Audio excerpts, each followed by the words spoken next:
안녕하십니까 여러분, 강명도TV 자유조선을 시작하겠습니다.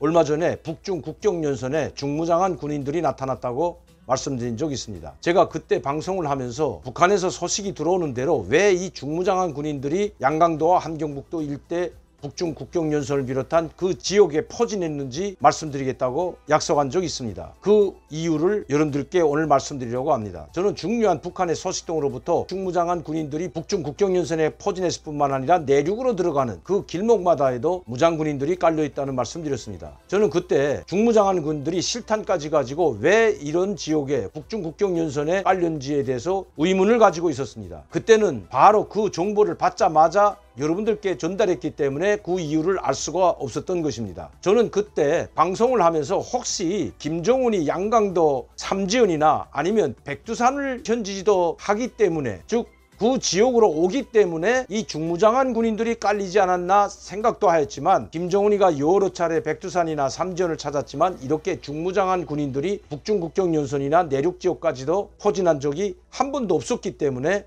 그 이유가 되지 않는다고 말씀드렸습니다. 이번에 중무장한 군인들이 북중 국경연선과 내륙에까지 깔린 것은 바로 국경정비총국 함경북도 주둔 여단에서 군관 2명과 하사관 1명이 자동보총과 권총 그리고 실탄 수백 발을 가지고 탈용한 사건이 발생했기 때문입니다. 이 탈용한 중에는 중대장과 부중대장 하사관이 있는데 권총과 함께 자동보총 3자루 그리고 수백 발의 실탄을 가지고 탈용했다는 것입니다. 그런데 이들이 탈용한 이후에 국경을 넘어서 중국 지역에 들어갔다가 국경연선을 순찰하는 무장공안과 맞닥뜨려서 3명의 무장공안원을 사살했다는 것입니다. 이 사건으로 말미암아 길림성 내의 공안원들과 국경연선을 담당하고 있는 무장경찰부대 대원들이 총동원해서 수색작전을 펼치고 있는데 아직도 잡지 못했다는 것입니다. 이 사건을 계기로 길림성 공안부는 함경북도 도안정국에 강력히 항의하는 사건이 벌어졌고, 급기야 이 사건이 중앙으로 보고되어 함경북도 주둔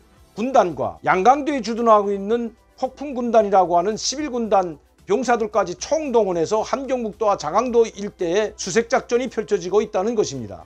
그래서 삼엄한 경계망을 펴고 수색작전을 하기 때문에 그 이유를 모르는 지역 주민들은 공포에 빠질 수밖에 없었다고 합니다. 저는 이 사실을 어제 전화로 연락을 받았습니다. 그것도 이 작전, 수색작전에 동원되었던 믿을만한 소식통으로부터 이 소식을 전해 들었습니다. 지금 함경북도 안전국, 함경북도 보위부, 그리고 11군단, 그리고 함경북도 주둔 군단들이 총동원되어 수색작전을 펴고 있지만 아직 잡지 못했다고 합니다.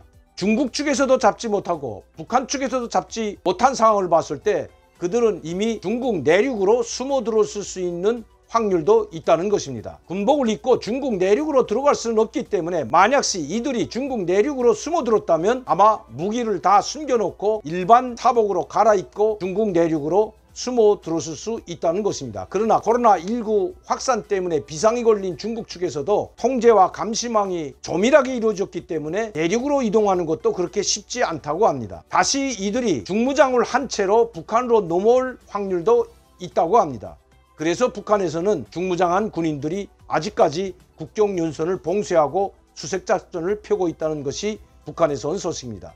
그러면 왜 이런 일들이 벌어질까요? 최근에 김정은은 국경정비총국, 함경북도 여단이나 자강도, 양강도에 주둔하고 있는 여단 지휘 간부들과 내통하여 마약범죄와 밀수행위가 성행한다는 것을 보고받고 9월부터 대대적인 검열 작업에 들어가 있는 것도 사실입니다. 국가보위성 산하 국경정비총국이기 때문에 이 국가보위상, 즉 정경택도 여기서 자유로울 수는 없습니다. 아마 그래서 9월에 정경택이 인민군 대장에서 상장으로 강동된지도 모릅니다. 이 대대적인 검열과 함께 숙청작이 벌어져 있기 때문에 아마 이 중대장과 부중대장 그리고 하사관이 이 부정부패에 연계될 수 있고, 그것이 탄로날 것이 두려워 완전 중무장을 하고 미리 탈출을 한지도 그것은 알 수가 없는 일입니다. 그러나 국경정비총국의 각 국경연선에 주둔하고 있는 여단 지휘부 장교들과 초소를 맡고 있는 대대, 중대, 소대 단위 하사관들과 군관들도 모두가 자유로울 수는 없다는 것입니다. 최근에 북한에서 탈출해온 탈북자의 말에 의하면 자기도 국경을 넘을 때 국경정비총국의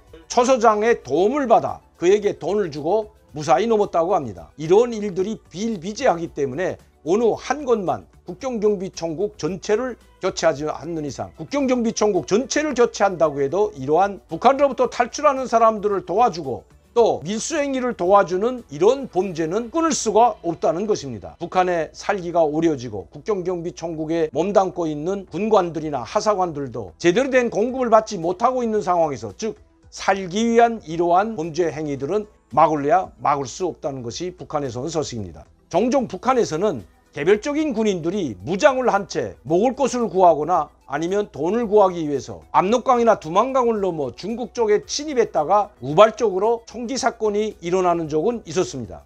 그러나 이렇게 군관 2명과 하사관이 수백 발의 총탄을 가지고 완전 무장한 채로 중국을 넘은 것은 이번이 처음 있는 일이라고 합니다. 아마 이런 사건이 터짐으로 하여 김정은이 다급하게 당중앙위원회 정치국 확대회의를 또다시 15일에 소집한 것으로 보여집니다. 이상한 것은 여기에는 모든 당중앙위원회 정치국 위원들, 후보위원들, 해당 당중앙위원회 부서 일꾼들이라고 지칭하고, 그리고 사법공안당국에서는 사회안전상과 중앙검찰소장이 참여했다고 하는데 국가보위상이 참여했다고 노동신문에 싣지 않았다는 것입니다. 노동신문을 잠시 보시겠습니다. 정치국 확대회의에는 조선노동당 중앙위원회 정치국 상무위원회 위원들과 당중앙위원회 정치국 위원, 후보위원들이 참가하였다.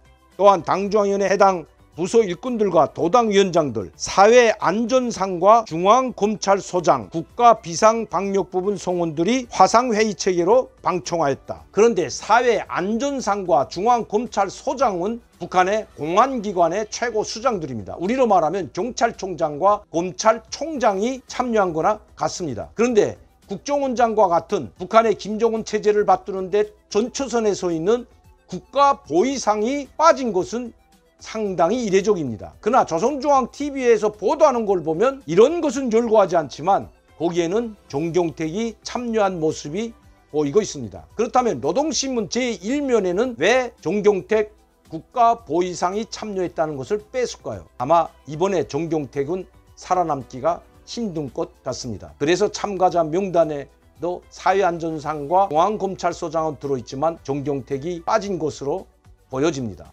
이번 이 다급하게 이루어진 정치국 확대회에서 김정은은 경로와 분노를 표출했다고 합니다. 무장 탈출 인원과 관련된 부서 책임자, 즉 정경택은 무사치 못할 것 같습니다. 오늘은 북한에서 들어온 왜 중무장한 군인들이 국경연선에 쫙 깔렸는지에 대해서 여러분들께 말씀드렸습니다. 여러분들의 후원과 지원과 격려가 이렇게 북한에서부터 좋은 정보를 받을 수 있다는 것 다시 한번 말씀드립니다.